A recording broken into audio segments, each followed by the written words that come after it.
Namo tassa bhagavato arahato samma sambuddhassa. Namo tassa bhagavato arahato samma sambuddhassa.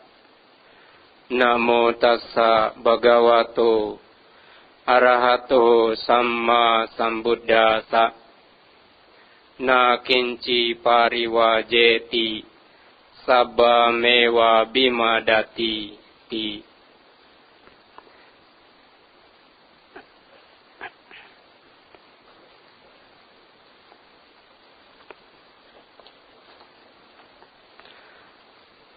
Pemimpin puja yang kita hormati, Bapak, Ibu, Saudara-saudari,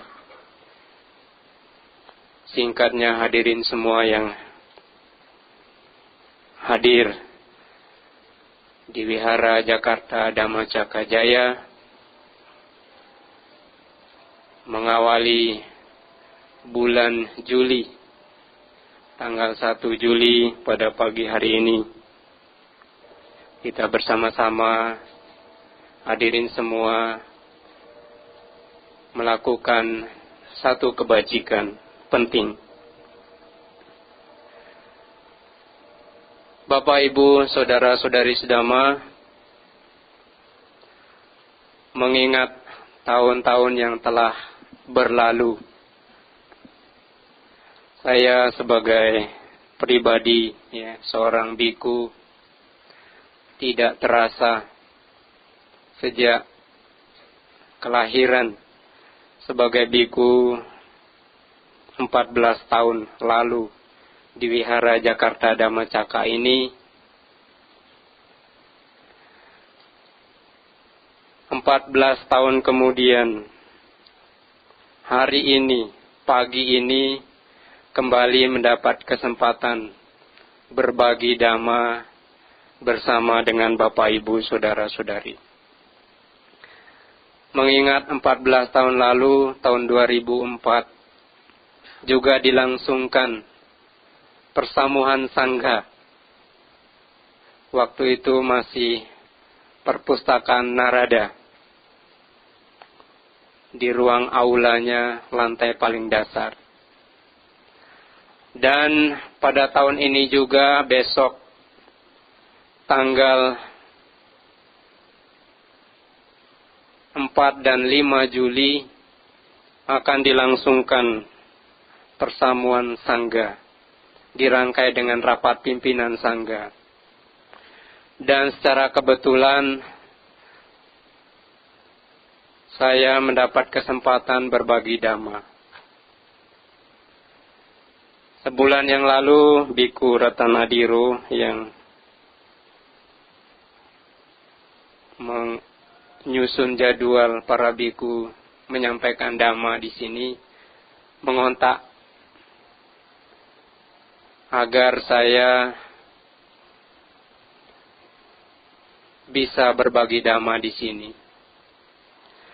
Boleh dikatakan ini karena berkah adanya persamuhan di Wihara Jakarta Dhamma Cakra Jaya tahun ini. Mungkin kalau tidak ada persamuhan di sini, entah kapan tidak tahu, saya tidak punya kesempatan lagi duduk di sini. Bapak, Ibu, Saudara-saudari sedama, mungkin bagi Bapak Ibu biasa, tapi bagi kami para biku, khususnya saya pribadi, mengingat tempat ini mungkin sama seperti Bapak Ibu mengingat tempatnya dilahirkan, rumah sakit bersalinnya.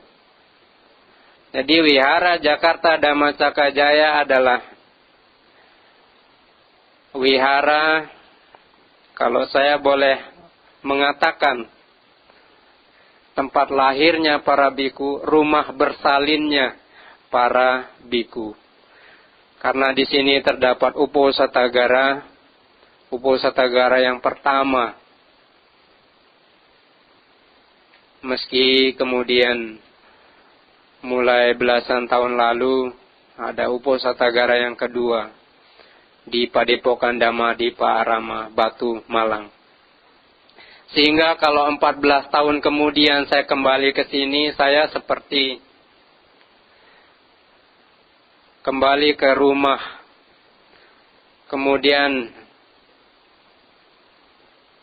yang ingin disampaikan hanya cerita. Maka kalau Bapak, Ibu, Saudara-saudari membaca berita Dhammacakka, banyak cerita. Kalau banyak cerita, lebih-lebih ceritanya yang dulu-dulu, yang sudah berlalu, artinya sudah tua.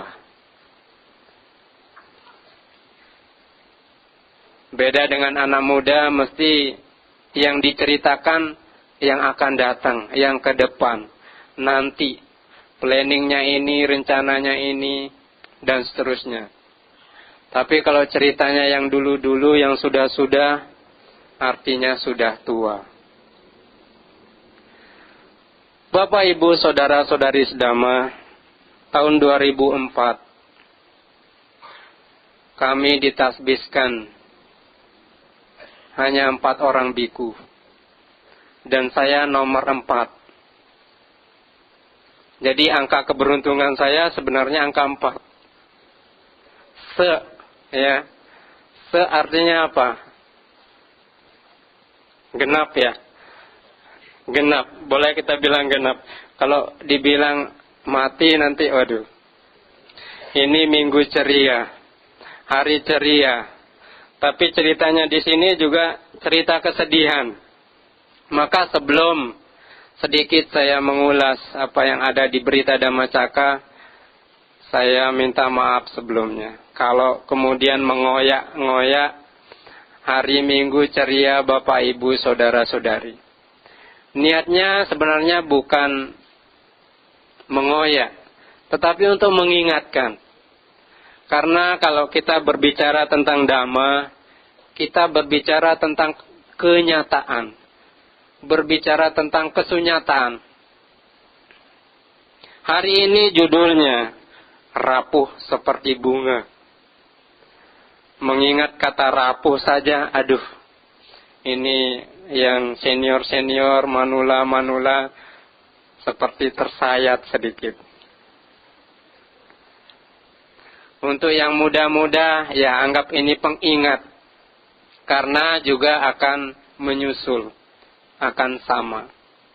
Dan bagi kami para biku memang, ya, yang pernah tinggal di sini, yang pernah berwasa di sini, kesannya kuat tentang suasana kedukaan. Kenapa bisa, Bante? Di sini kegiatan yang paling sering, ya, yang saya ingat, tidak tahu sekarang, mungkin penduduk Jakarta usianya panjang-panjang, mungkin, ya. Kalau dulu seingat saya sangat sering ke rumah duka. Ya, kadang sehari bisa 2-3 kali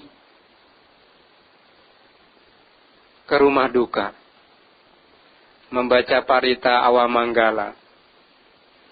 Tidak siang, tidak sore, tidak malam. Bahkan tengah malam pun dihubungi. Tetapi memang tidak bisa tengah malam. Harus besoknya. Maka saya memutuskan untuk mengambil judul ini. Selain sekali lagi untuk mengobati rasa kangen, ya, karena lama tidak berbagi dhamma di sini, anggaplah ini cerita. Bapak, Ibu, Saudara-saudari sedama, memang bagi masyarakat tertentu, budaya tertentu, berbicara tentang kematian itu tabu. Jadi saya juga mohon maaf kalau hari ini ada yang ulang tahun. 1 Juni, ya, hari kelahiran. Maaf, 1 Juli. Ya, ada yang ulang tahun 1 Juli? Ya? Ada ya? Iya, jadi saya mohon maaf kalau ceramahnya, uraian damanya tentang sedikit-sedikit rapuh. Ya. Tapi semoga ini tidak menjadikan kita rapuh. Memahami kesunyataan, menerima kebenaran sebagaimana apa adanya, sesungguhnya untuk membuat kita kuat, untuk membuat kita tegar. Karena begitu kita tahu, begitu kita bisa menerima, begitu kita welcome dengan kenyataan apapun itu, meskipun itu pahit, akan muncul ketenangan, akan muncul kedamaian, akan muncul sikap persahabatan. Karena memang kelahiran dan kematian itu satu paket. Terakhir saya mendatangi tempat ini 3 bulan yang lalu, ketika upacara Awamanggala mendiang Bhante Tapio. Dan kemarin saya tiba di sini oleh Biku Ratanadiro, ya kebetulan satu mobil dengan Bhante Sukemo. Langsung saya dipersilahkan untuk menginap, mencari tempat istirahat di bangunan Narada lantai 7. Kamarnya sama tempat Bhante Tapio dulu dirawat. Jadi satu keterkaitan yang memang harusnya saya menyampaikan ini, ya. Bapak, Ibu, saudara-saudari Dhamma. Justru untuk orang-orang yang menembus rasa takut akan kematian, pembawaannya akan tenang. Bapak Ibu mungkin takut miskin, takut lapar, takut sendiri, takut sakit, takut bangkrut. Tetapi puncaknya adalah orang takut akan kematian. Kematian membuatnya terpisah dengan orang-orang yang dicintai, benda-benda yang disayangi, kepemilikan yang dipunyai. Tetapi manakala orang-orang yang berjalan di jalan spiritual, mereka yang merenungkan banyak tentang kematian, justru pembawaannya tenang.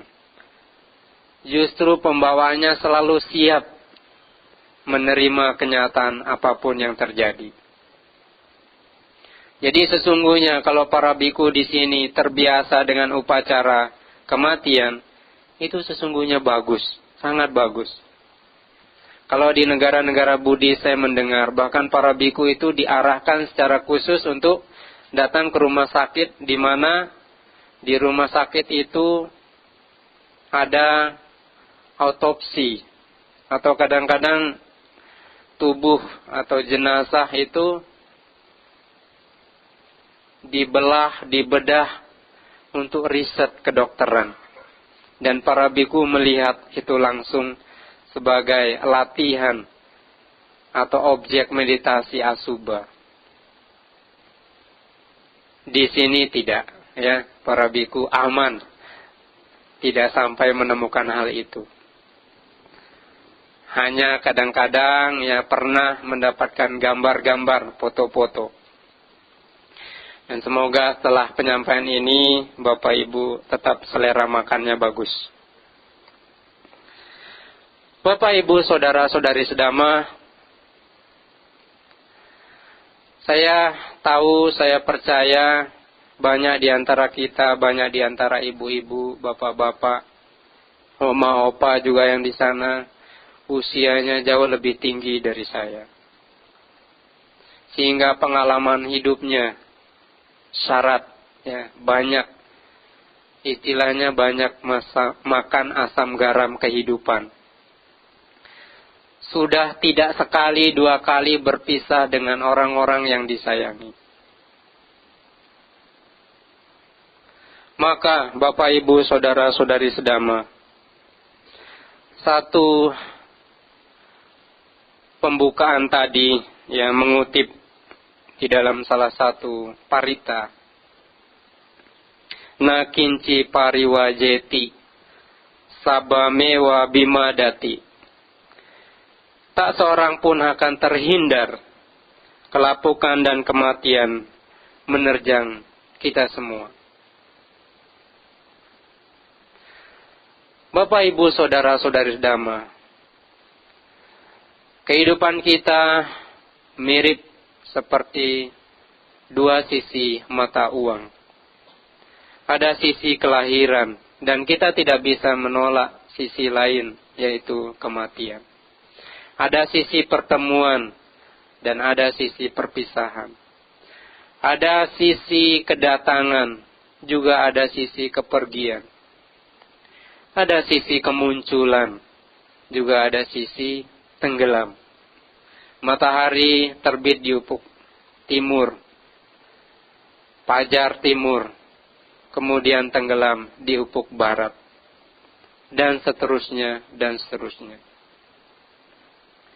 Maka kalau di wihara-wihara, kemudian ada tim-tim awamanggala, seperti yang pernah saya tahu di sini, ini juga bagus.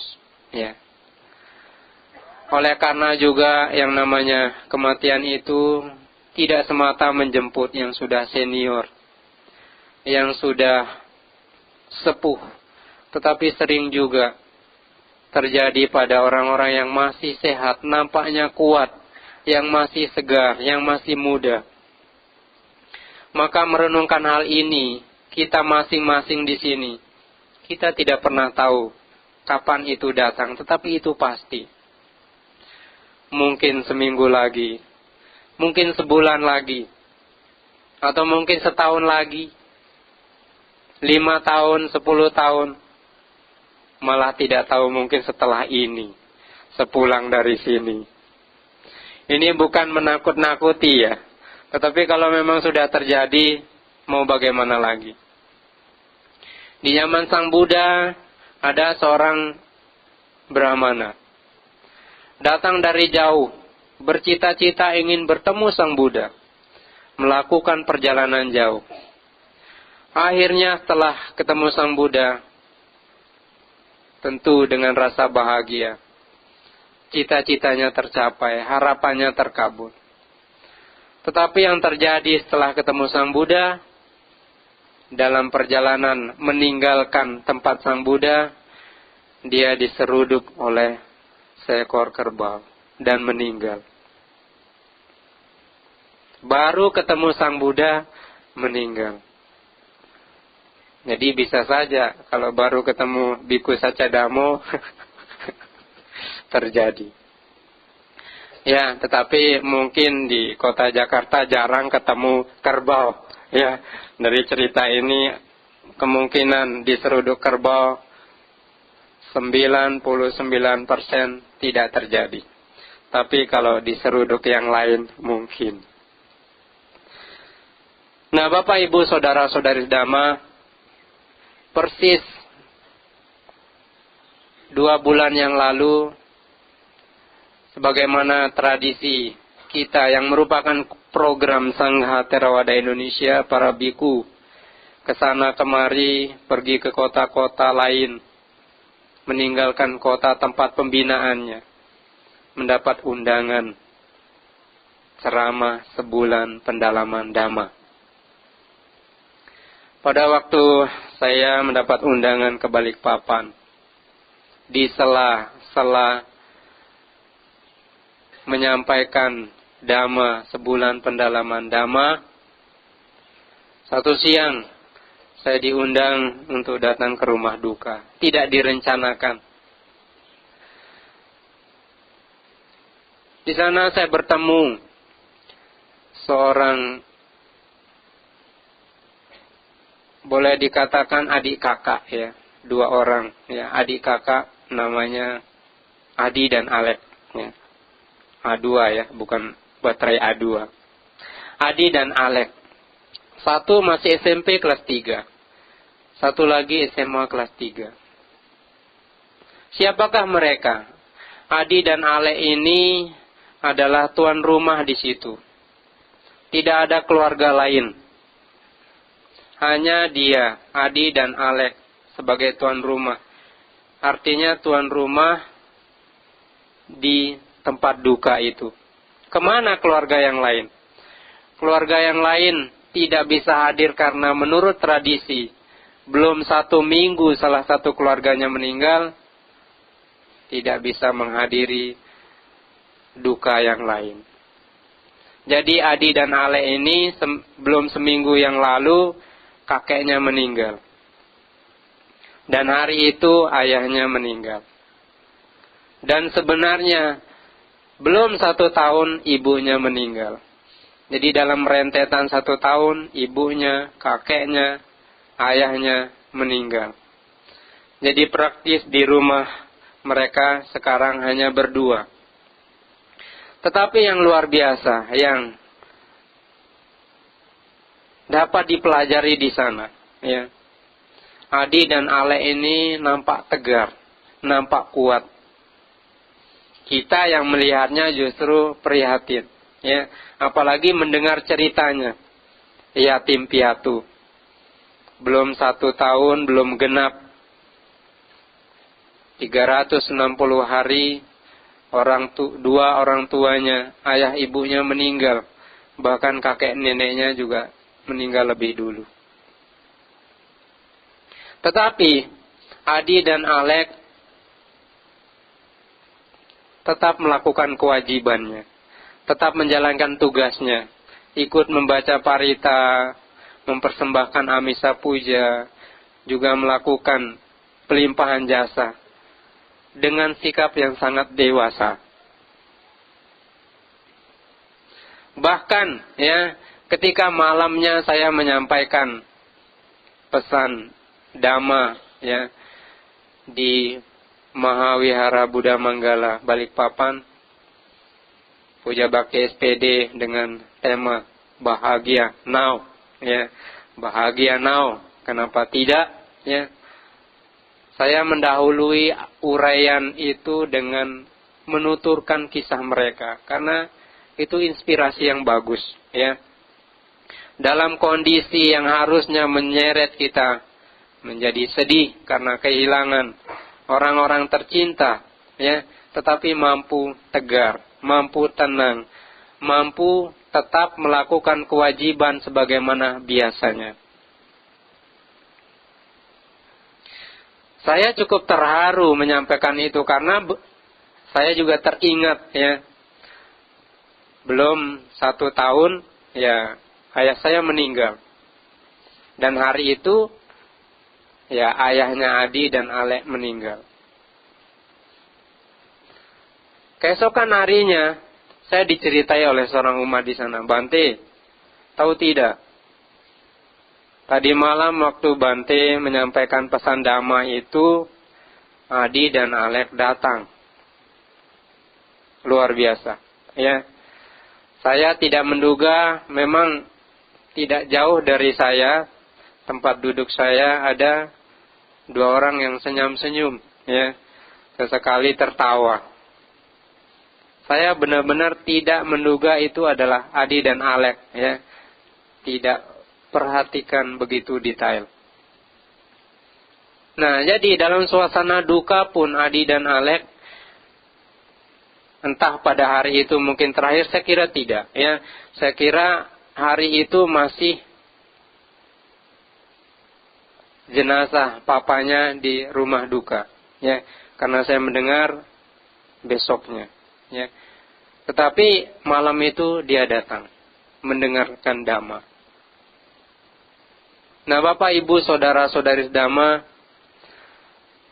Adi dan Alek masih belia, masih SMP, masih SMA, tetapi menginspirasi saya pribadi, ya.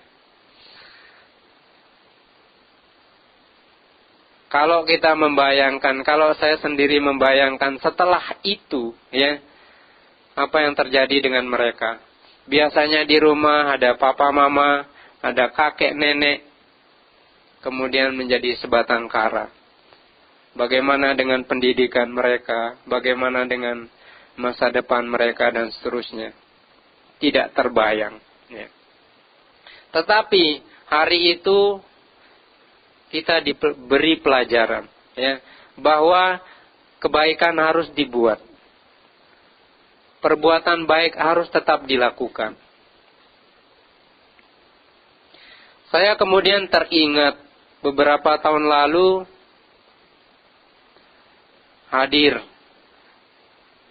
di dalam upacara Awamanggala, upacara yang sama di Jawa Tengah, ya. Seorang ibu muda, anaknya 2 masih kecil, menggigil, ya, bagaimana ya kalau orang demam, ya, menggigil. Dalam posisi berdiri menggigil di hadapan peti suaminya yang sebentar lagi dikremasi. Yang lain, banyak umat di sana yang hadir, para biku juga banyak, ya.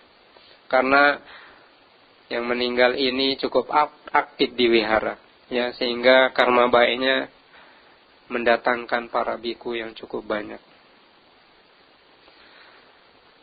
Dan satu pelajaran buat kita, ternyata, ya, emosi tidak hanya kesedihan, ya, kadang-kadang kemarahan juga membuat kita sangat bergetar, ya. Karena emosi itu seperti aliran listrik, ya, yang mempengaruhi saraf-saraf kita, menjalar ke seluruh tubuh kita dan mampu menggetarkan tubuh kita kalau kita tidak bisa kontrol.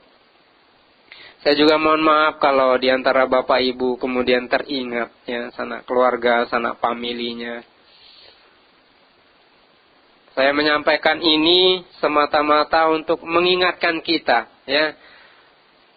Bukan untuk mengulang kenangan sedih, tetapi mengingat kembali untuk berdamai dengan kondisi itu.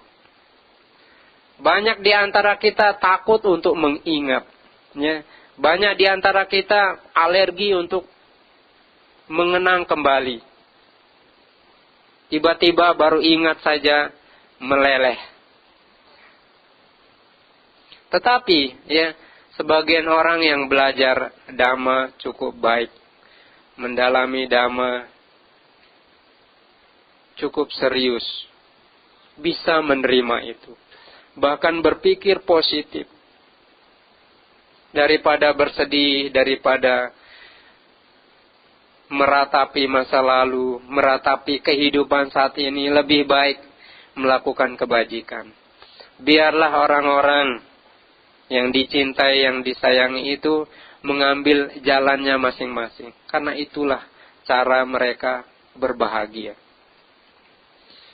Keinginan kita, harapan kita ingin bersama-sama mereka lebih lama, kalau bisa selamanya, tetapi kenyataan berbicara lain. Dan kita harus berpisah dengan siapapun yang kita sayangi, yang kita sayangi. Kalau kita tidak meninggalkan mereka terlebih dahulu, maka kitalah yang ditinggalkan. Bapak, Ibu, saudara-saudari Dhamma,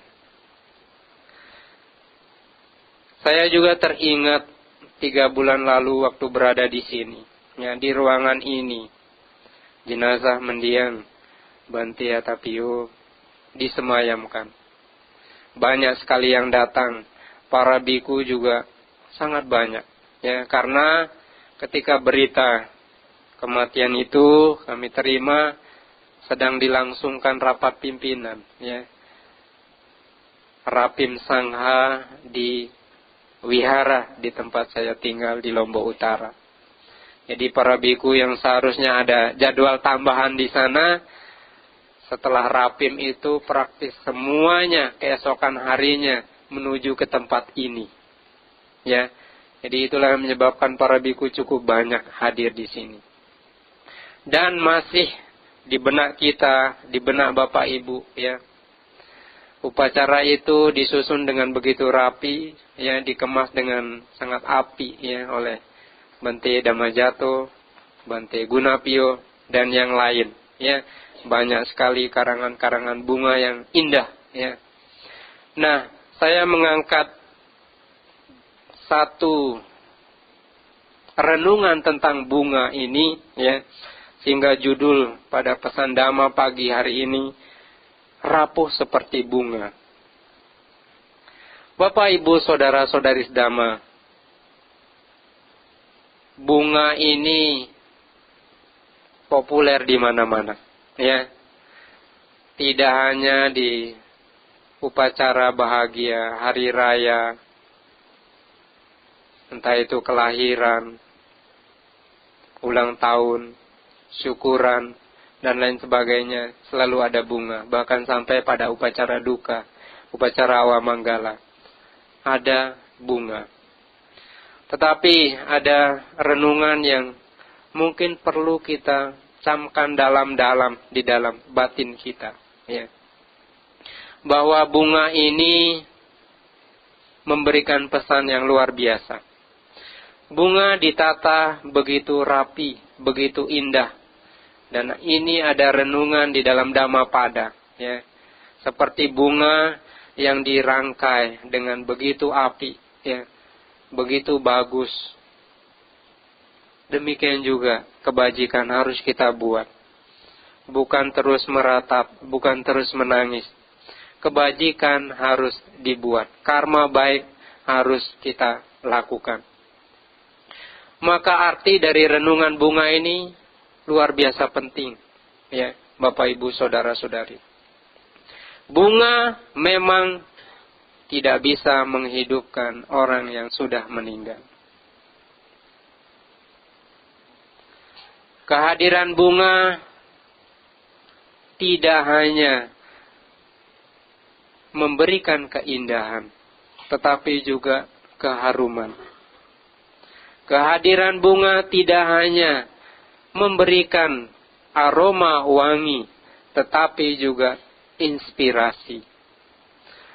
Bunga diletakkan persis di antara yang hidup dan yang meninggal. Dan bunga ini mengingatkan kita tentang ketidakkekalan. Sebagaimana bunga, ya, awalnya dari pohon, dari tangkai, kemudian muncul kuncup, mekar, dan seperti yang kita lihat, kita hanya melihat mekarnya. Jarang kita melihat dari kuncupnya, dari tumbuh berkembangnya, bahkan proses yang jauh sebelum itu.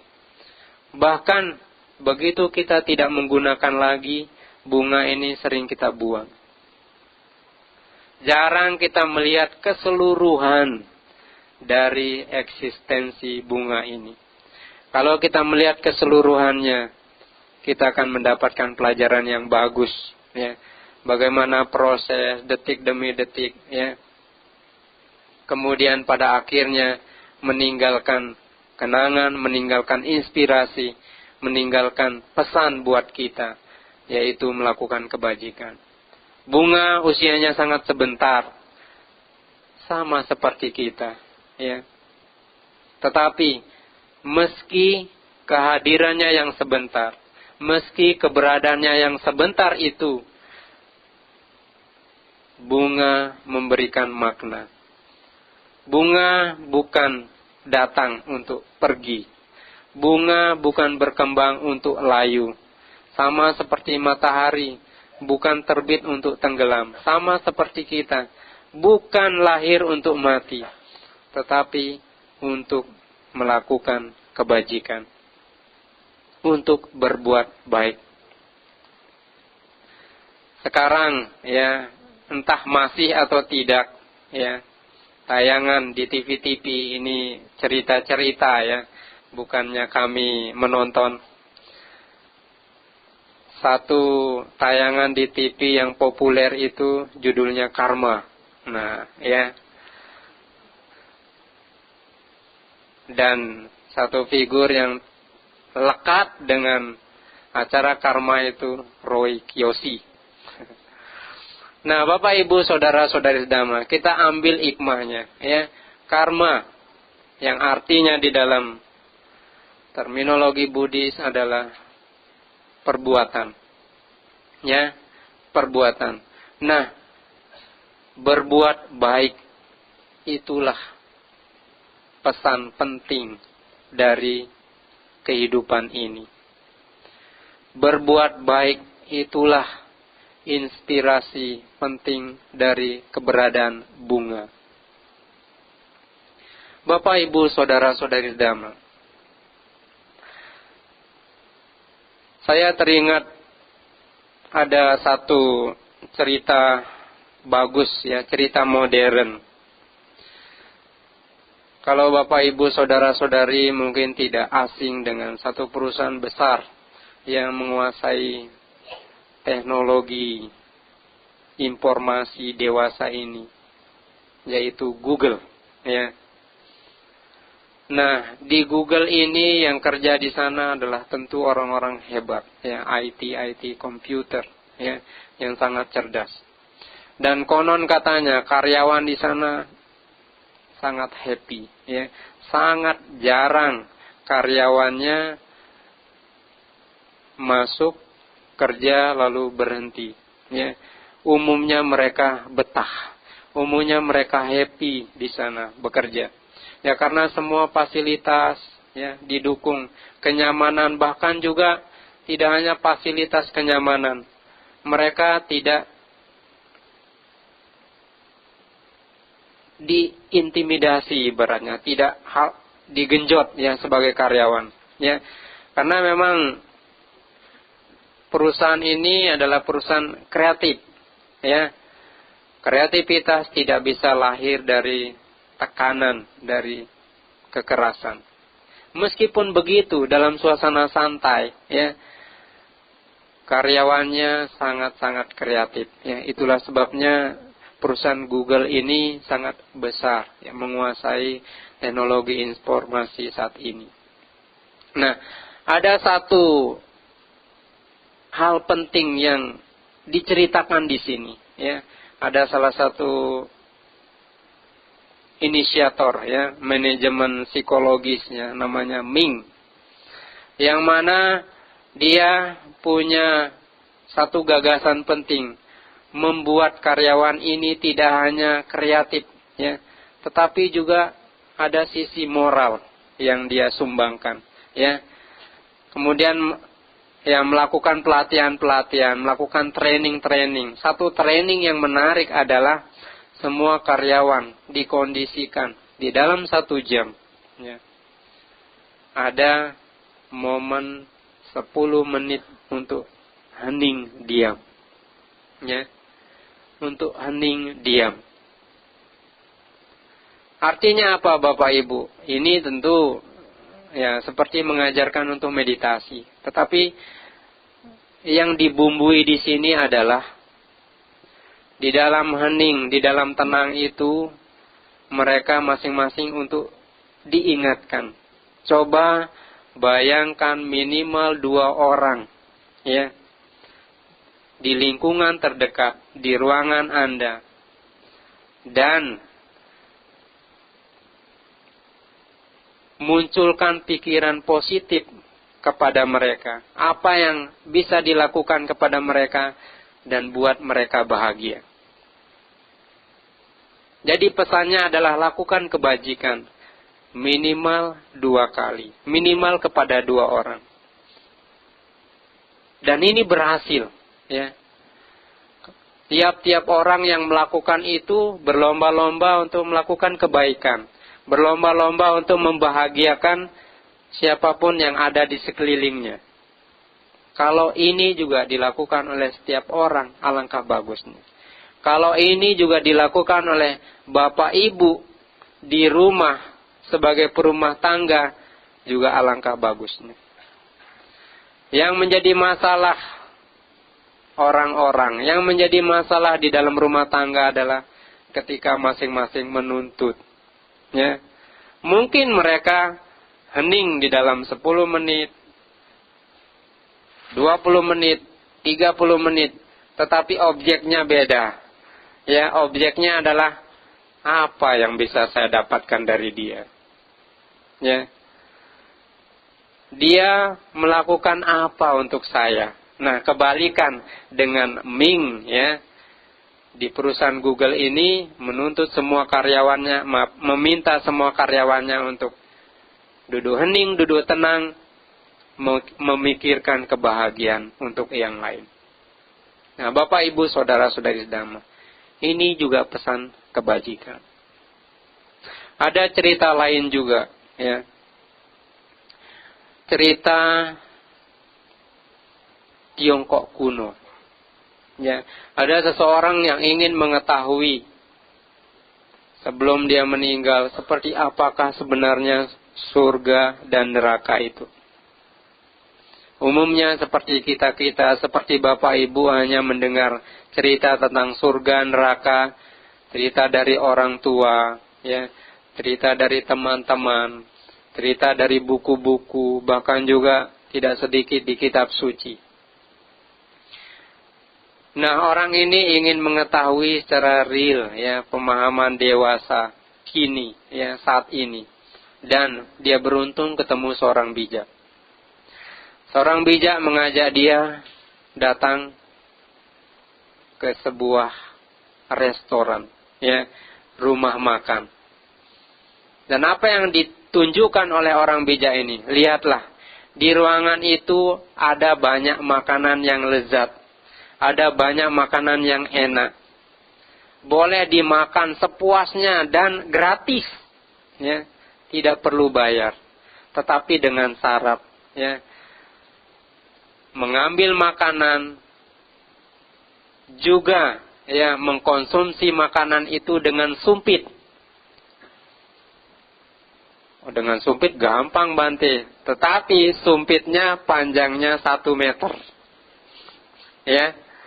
Jadi makanan enak, makanan lezat, gratis, free, boleh diambil dengan sumpit dengan panjang 1 meter.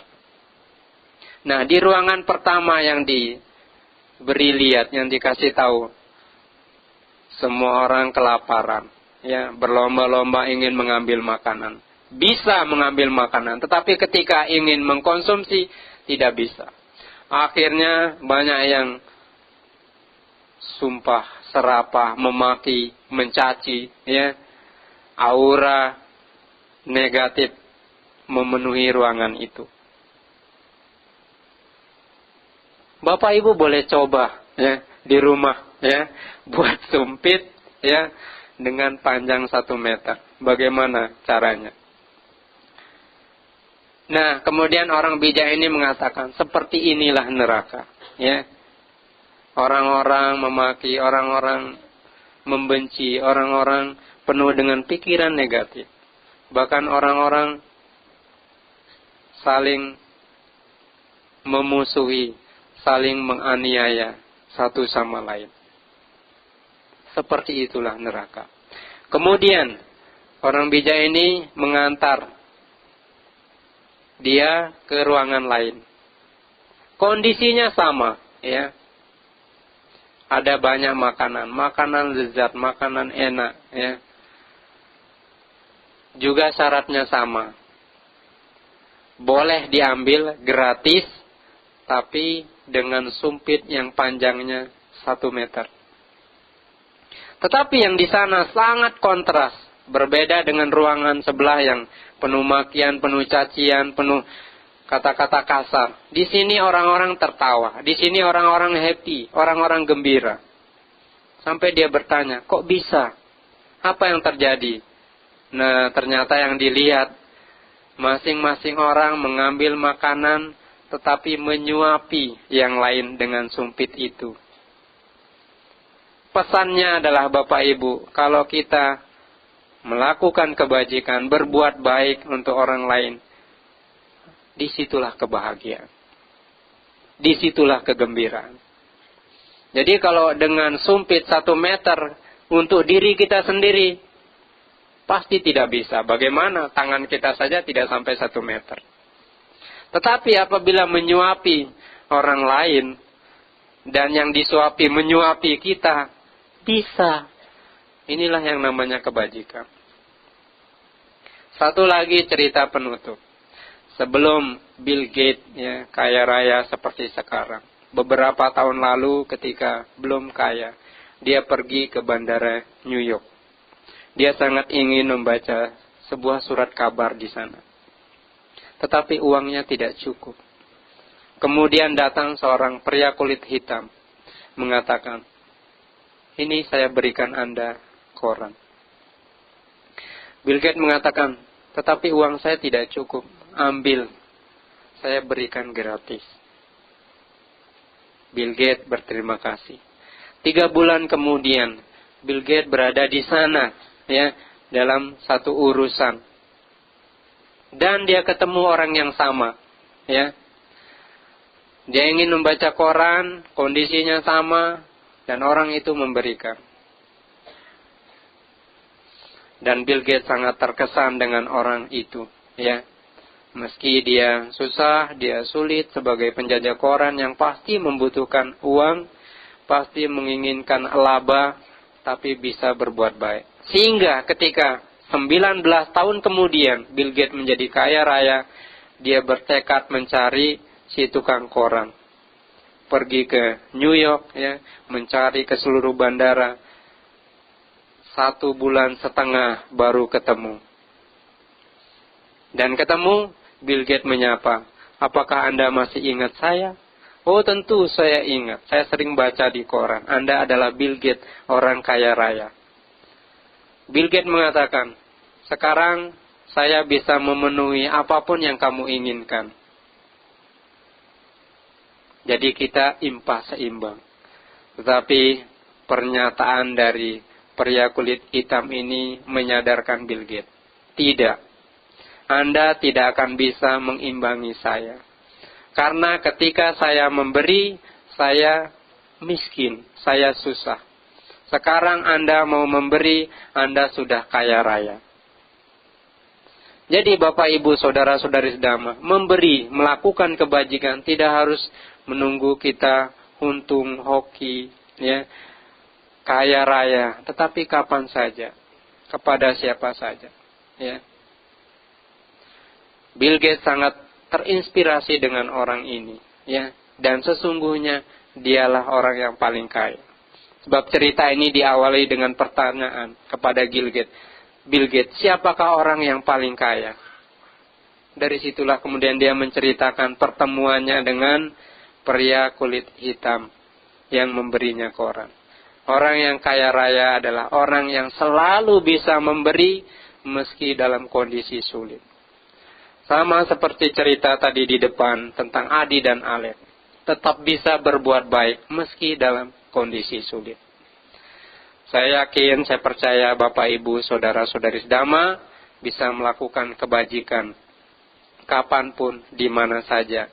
Semoga setelah uraian ini bisa menginspirasi kita semua. Sabe sata bawantu sukhi tata. Semoga semua makhluk hidup berbahagia. Sadhu, sadhu, sadhu. Terima kasih.